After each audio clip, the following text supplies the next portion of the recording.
abiso ang MMDA sa mga motorista. 18 U-turn slots sa Metro Manila ang isasara simula sa Mayo.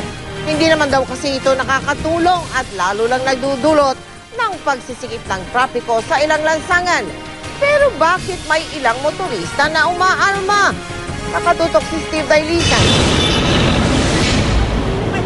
Ganito madalas ang pila ng sasakyan sa ilang U-turn slots sa Metro Manila. Imbes na 2 lanes, nagiging 3 o 4 dahil sa pag-uunahan ng mga sasakyan para makaikot na nagdudulot naman ng pagsikip ng lansangan sa trapiko.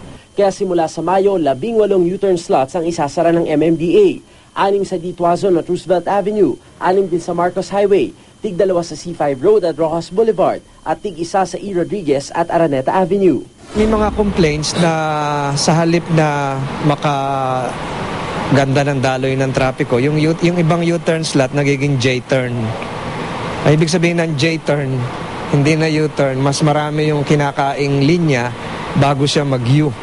Una nang sinarahan ng MMDA ang 4 na U-turn slots sa Commonwealth Avenue na dati pinaganda at pinalapad pa nung panahon ni dating MMDA Chairman Bayani Fernando. Nagbabago ang pangangailangan sa lansangan, merong kailangan i-adjust, merong kailangan baguhin.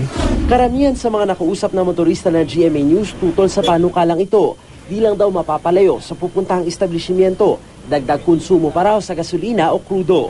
Pagdating sa pinaka-main na U-turn slot o sa isang rotonda, hindi na siya kakayanin dahil yung volume ng sakyan sa bawat kalsada, magsasabay-sabay may ipon. Ang pasahero din sila magreklamo dyan kung sa palagay nila lalaki yung konsumo nila sa pamasahe. Maraming nangangailangan na mag-U-turn, so hindi po ako pabor dyan.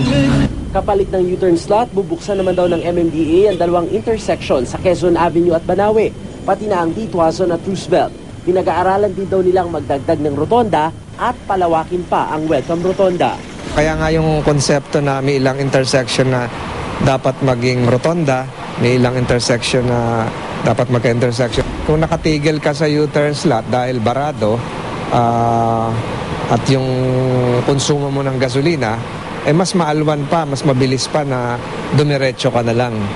Para tipid, gagamit na lamang daw muna ng mga plastic o concrete barriers na siyang ihaharang ng MMDA doon sa mga sasarhan nilang U-turn slots. Sakali naman daw na gawin nilang permanente ang struktura, sisikapin daw nilang matapos ang konstruksyon nito bago pa magbukas ng klase sa darating na Hunyo. Steve Dailisa, Nakatutok, 24 Oras.